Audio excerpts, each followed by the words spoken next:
Thank you, Sarah.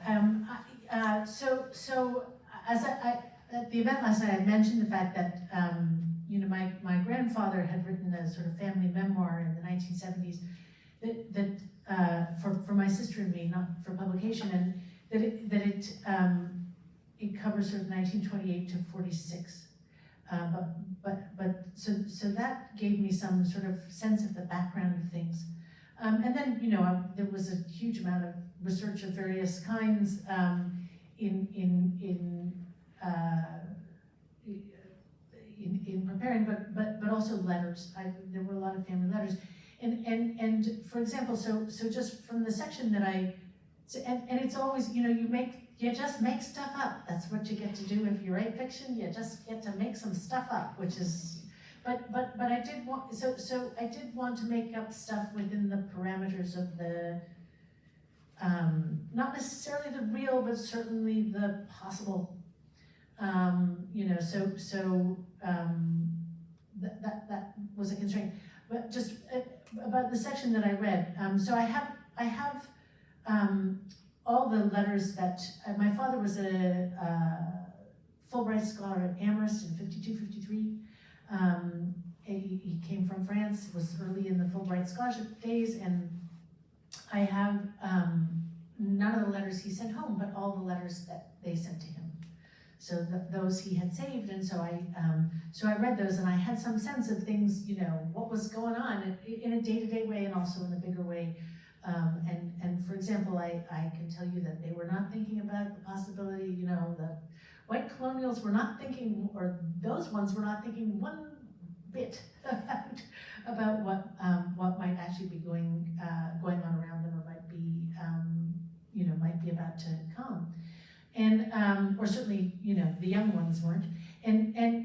But for example, there, I know that my aunt coming out of a class of friends, this did happen. A car came up on the curb and knocked her over and kept on going, and she didn't tell her parents, and she wrote to her brother about it and said, don't tell our parents.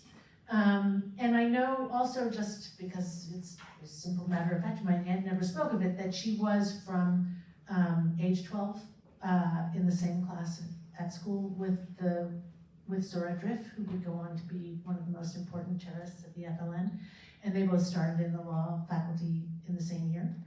My aunt never spoke of her or of it, and you know, I just made it up.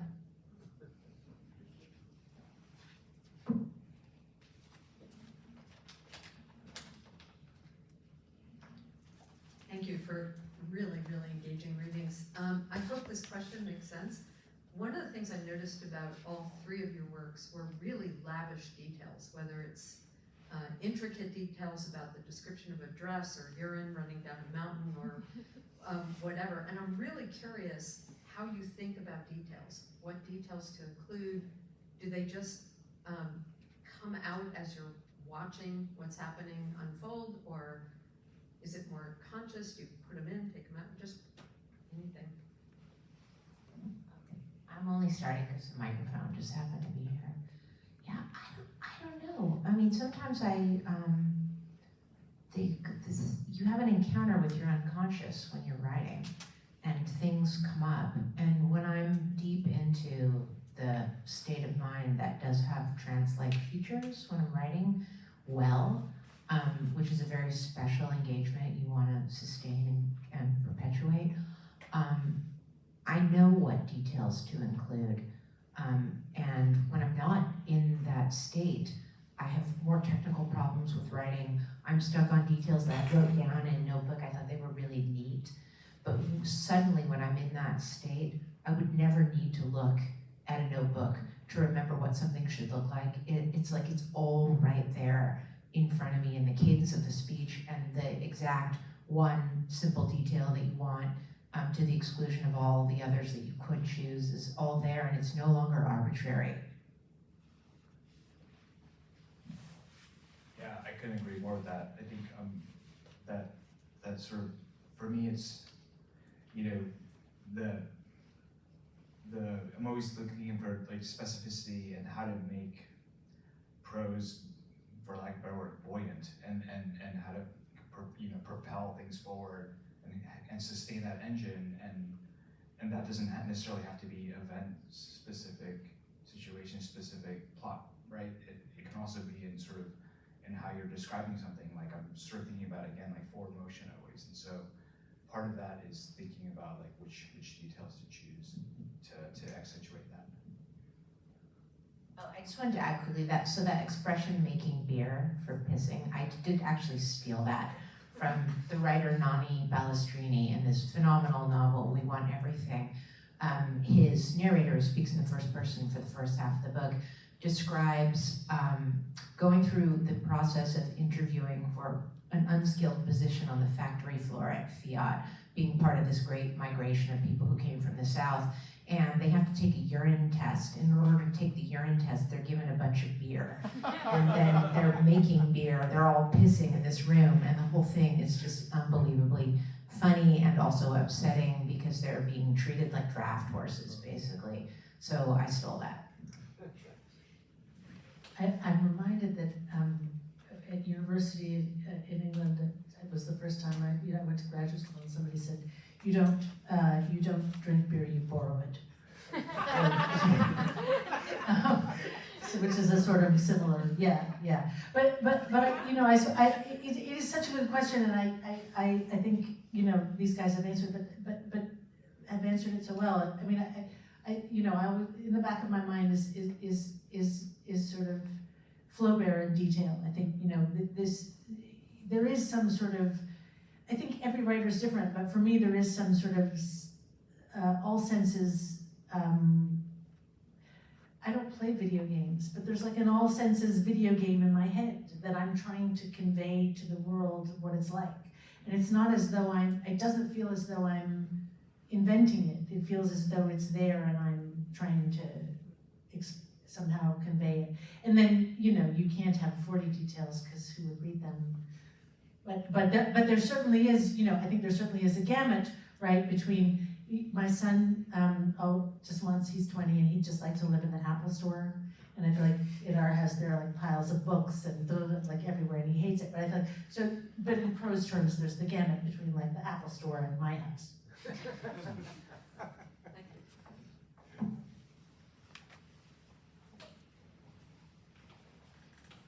It's a privilege to ask a question to you folks. I'm a big reader, but I'm not a writer, and I don't get to interact with writers that much. But I had this thought that writing in art, when it's really good, is wrapping around something that's inexpressible. So if you have a great poem, for example, you have really tight words, and we readers, we know there's something in there that's very meaningful, but you can talk about a poem for decades and decades, and still you're resonating around something. I just wondered if you all had any thoughts about that particular notion. So ultimately it's a paradox, isn't it? Because you're using words to try to deal with something that's inexpressible.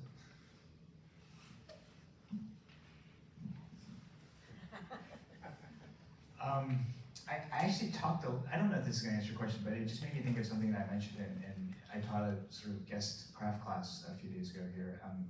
But you were in that, right? Yeah, so, and so for me, like, if you think of like the spectrum of, I don't know, language, on one end is like what I'll call statements, which is that you turn on the news and Jake Tapper is telling us what happened through the day, and he's like, this happened, this happened, this happened.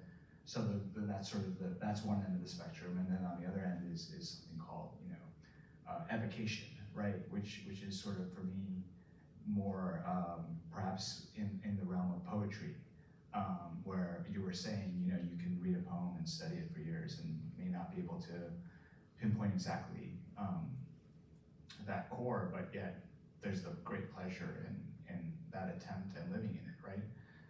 And so for a fiction writer, I think that like there's great pleasure in feeling like you have access to both, like that whole spectrum of you can use statements, you can say she was sad, she was happy, right? And you can also kind of like move that dial more toward sort of the more the end of evocation. And so I think as a writer, I'm for sure constantly thinking about that and how do I balance it or lean on one and lean on the other. So I don't know if that answers your question, but. It was part of the conversation. I was thinking about when you're writing, you want to leave some of the work to be completed by the reader, right? I mean, this is like a dorky metaphor, but I think of spark gap. Like you want to gap things correctly so that there's some distance between the reality that you're invoking and your insistence on naming it. You have to leave some connections left unnamed and unspoken and leave room for your reader. Hearing your question, for some reason I thought immediately of this Wallace Stevens poem, The Poem at the End of the Mind, because I had decided last year that I had a correct interpretation of that poem. And I was talking to my father about it, and he said, no, I don't know if you're right about that, you know.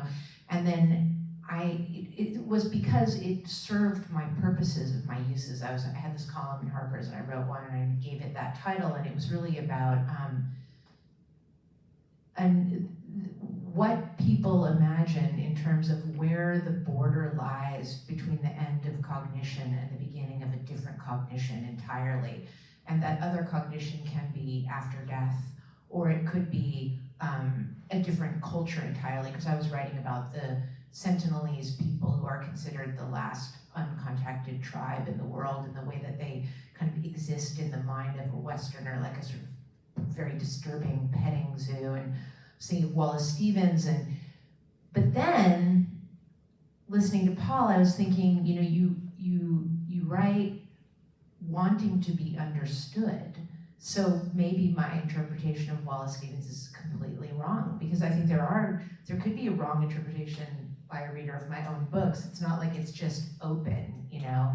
I was thinking of the spider, the way that apparently when they weave their web, there's a kind of lattice work that they follow, like a grid that they can see in terms of which parts to step on and which parts not to, because those parts where they don't step are sticky and will attract the insects that they eat.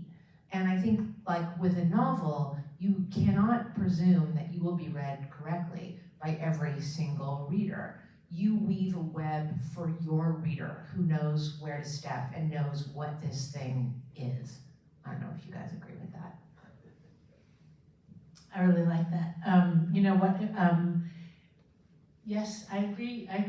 I would also. I was thinking many things as you guys were speaking, and I was thinking of the Nabokov line that the writer and the reader climb. The reading experience is the writer and the reader climbing the mountain from opposite sides to meet at the top.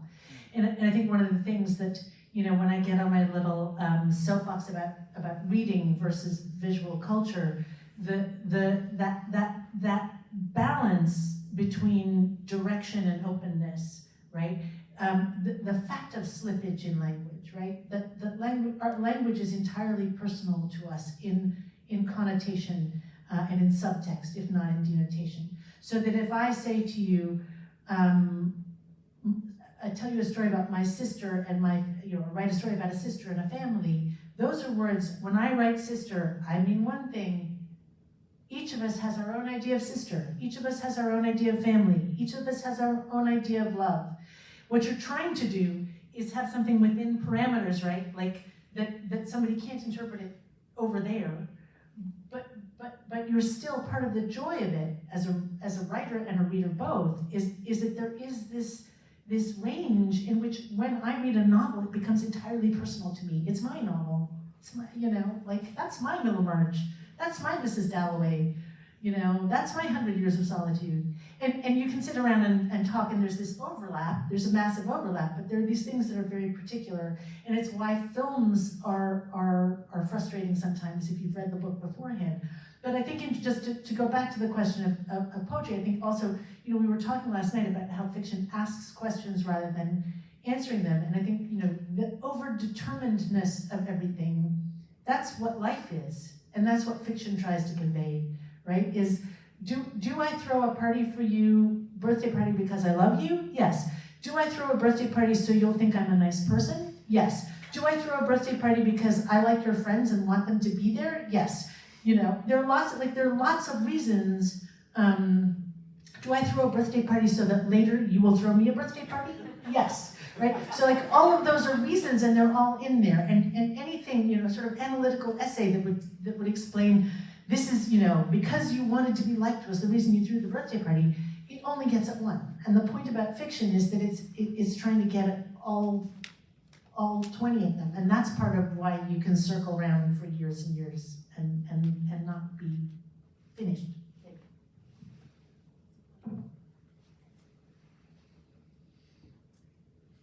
Well, if there are no more questions, I guess we can go ahead and get the signing started. We have a ton of food, so don't just eat. Bring food back to your dorms or get your book signed. Thanks so much, everybody, for coming. We have